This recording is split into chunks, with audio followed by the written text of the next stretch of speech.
Mas já começam a ser traçados, e isso no domingo à noite já. Na segunda de manhã já vai ser pauta e alvo de... Quer dizer, tomara que seja nesse nível a pauta e não em outros níveis, né? Mas falando de economia, a economia a partir de um próximo governo. E diante de tantas análises, Zaidan, tem uma coisa que é absolutamente certa. O candidato que for eleito, seja ele o presidente Jair Bolsonaro e a continuidade do governo, seja o ex-presidente Lula e um novo governo de quem já esteve lá, não é por falta de informação preocupante que vai dizer que não sabia, porque sabe exatamente o que vai encontrar, né? O que todo mundo sabe é que haverá uma redução de receitas, porque houve receitas que o governo conseguiu este ano, ou por antecipação de dividendos, ou por situações excepcionais, né? Não há... Claro, você pode até ter uma repetição dos lucros da Petrobras em 2023, uma repetição do que aconteceu em 2022, do que está acontecendo este ano. Mas não se sabe, isso depende de fatores externos que não são controláveis. Então, a tendência é uma receita menor, até porque também a economia, no momento de reação, depois de 2 anos capengando em razão da pandemia, houve uma arrecadação em relação ao exercício anterior que não vai se repetir. E as despesas subirão. Necessariamente elas subirão. E vale notar que tanto o Bolsonaro quanto o Lula garantem que, por exemplo, o Auxílio Brasil será de R$ 600. O Bolsonaro diz que quem está recebendo o auxílio, se conseguir um emprego, continuará recebendo o auxílio. Então, o período de recebimento, porque antes você tinha essa variável, né? Olha, provavelmente tantos por cento vão conseguir emprego. E aí não será necessário manter esse mesmo nível de depósito do Bolsa Família, como havia na época. Agora, se alguém consegue emprego e continua recebendo, então você tem uma extensão no tempo do dinheiro do Auxílio Brasil. Há também o fato de que algumas despesas são inadiáveis. E há a questão dos precatórios. Há precatórios cujo pagamento foi adiado. O precatório em si já é um fenômeno esquisitíssimo, né? Porque ele já é um adiamento, entra na fila para receber o que você tem direito. Parece que o precatório é um prêmio, né, Zaidan? Na verdade, não. Já é uma dívida que já deveria ter sido paga faz tempo, né? É algo que a Justiça falou. Ele tem razão. Ele é credor, a Justiça reconhece que ele tem algo a receber do Estado, o Estado tem de pagá-lo. E aí você tem o precatório, que é mandar o cara para a fila, quando der você resolve. E adiam e criam mecanismos canalhas para adiamento daquele pagamento. Tem gente que passa anos, décadas e não recebe, fica para o neto. E não são só federais, para ficar muito claro, não são só federais, estaduais. Tem gente aqui esperando para receber de prefeitura e tudo mais, tá? É importante deixar claro. Claro. Agora, tem muita especulação naquilo que os economistas dizem, nas previsões que fazem, porque é sempre bom lembrar, é uma coisa até óbvia, né? Não precisaria nem ser repisado isso, mas você tem tantos fatores que vão determinar o que vai acontecer com a economia no ano que vem, e que são fatores não controláveis, muitos deles externos. Vamos pegar um exemplo, só um. A China. A China vai reacelerar ou não? E a reaceleração, que é dada de barato, vai acontecer, a reaceleração será em que nível? Isso vai determinar o quanto a China vai demandar de produtos que ela importa, muitos dos quais do Brasil, principalmente comida e minério. E isso tem a ver não apenas com quem lida diretamente com exportação de comida e minério, mas com a entrada de dólares no Brasil, o que regula, em parte, a inflação, a pressão inflacionária. Se você tem mais dólares entrando, e esses dólares procurarão reais, porque quem recebe em dólar tem despesas em reais, então você tem uma demanda por real que mantém pelo menos pressão sobre o dólar, além de outras que haverá. O que aconteceu nos Estados Unidos, taxa de juros nos Estados Unidos, que é outro fator.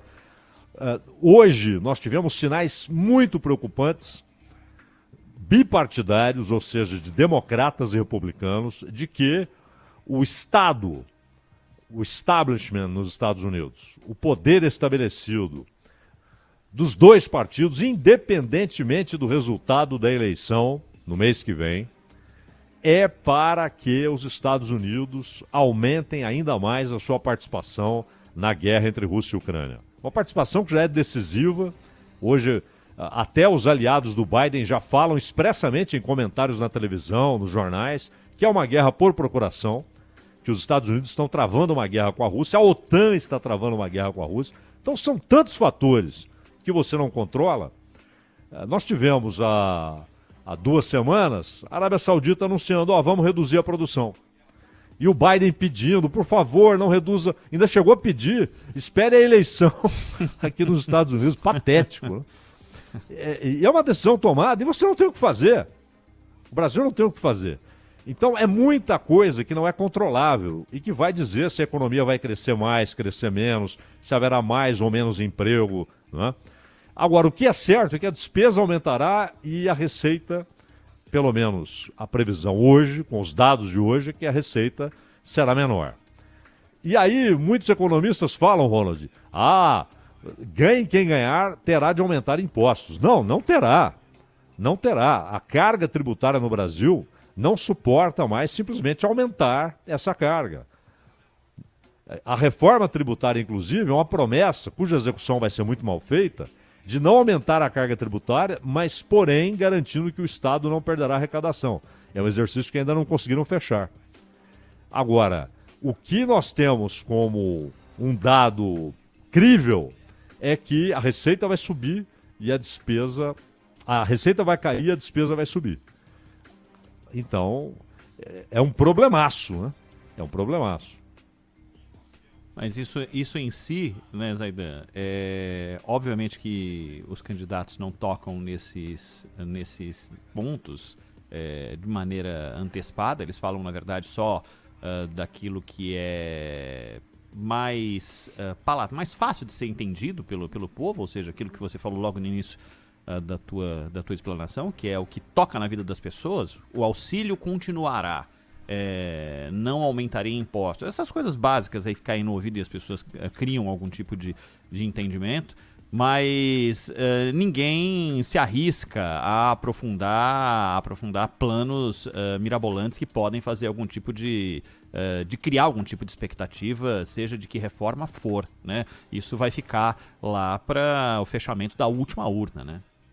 E aconteça o que acontecer, Ronald, os dois dão sinais de que haverá aumento para o funcionalismo. Na verdade, um reajuste, o funcionalismo está há muito tempo sem reajuste, e falam em 5%, o que é bem menos do que as categorias todas reivindicam. É o percentual que o governo Bolsonaro cita, e o PT até agora, o Lula e Mercadante, que trabalha nesses assuntos e tal, nenhum deles falou em algo maior que isso. E no caso do Lula, aí para 2024, a promessa de aumento real do salário mínimo. E o Bolsonaro, esta semana, também falou em aumento real para o salário mínimo. O que não aconteceu no governo dele, e ele agora diz que haverá aumento real do salário mínimo. E, ao mesmo tempo, todos eles olham e falam assim, olha, o tal teto não vai segurar a gente, não tem como. Não tem como ficar dentro do teto, cujo reajuste tem como indexador, isso é uma burrice do Henrique Meirelles, da equipe dele, que foi colocar a inflação passada como indexador.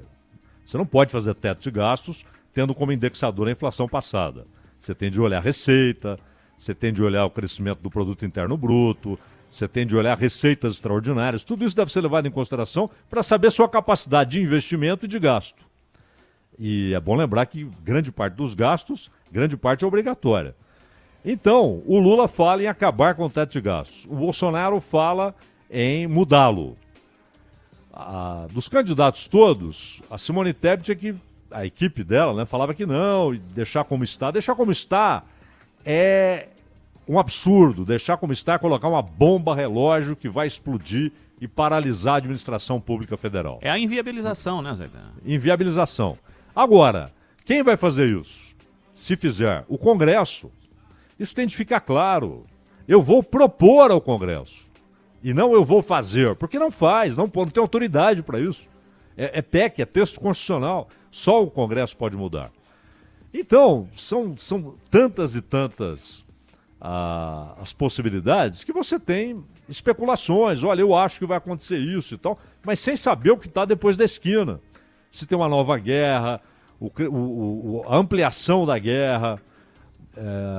Os Estados Unidos falam claramente hoje que a sua relação com a China é de confronto, embora queira manter relações comerciais, diplomáticas, mas é uma relação cada vez mais de confronto. Isso eles falam abertamente, né? Não é algo que é dito nos corredores, é algo que é exposto por autoridades americanas. A China responde da mesma maneira, fala dos inimigos externos. Eles não são tratados mais como outros países, outros interesses, são inimigos externos.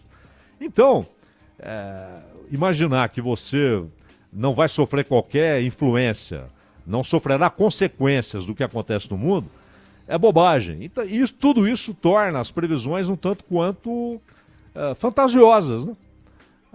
Você não sabe. Você olha, você fala assim, vai acontecer isso, mas com base em hoje.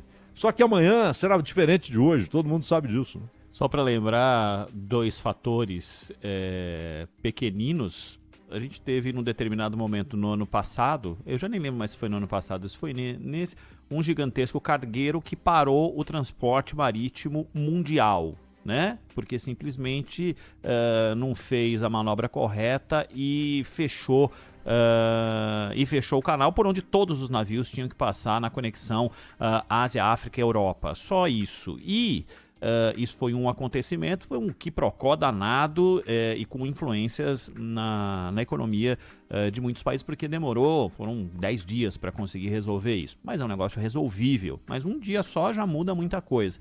Outra coisa, o fornecimento de fertilizantes, que se a guerra intensificou a óbvia conclusão de que não se pode depender tanto de um só lugar para algo tão básico, para um fragmento não, mas um pedaço gigante da tua economia, no caso o agronegócio, e que depende dos produtos químicos.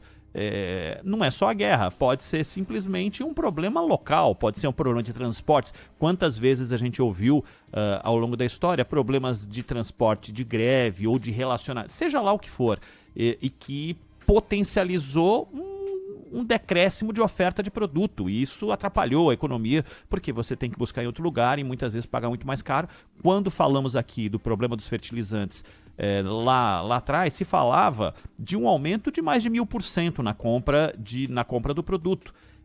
Isso influencia no preço do produto final, no preço do tomate, da batata, seja o que for. Então são essas, não são sazonalidades, são acontecimentos incontroláveis, como disse o Zaidan, só para citar dois, né, Zaidan, de coisas que podem influenciar a economia. E só para lembrar também que agora a gente já começa a ter os primeiros efeitos da elevação da Selic. O que pode levar, se nada acontecer de excepcional, levará a uma redução de parte da atividade econômica. Alguns setores serão muito afetados pelo aumento da taxa de juros. E se a economia reduz a atividade, o governo tem menos arrecadação, né, Ronald? Exatamente.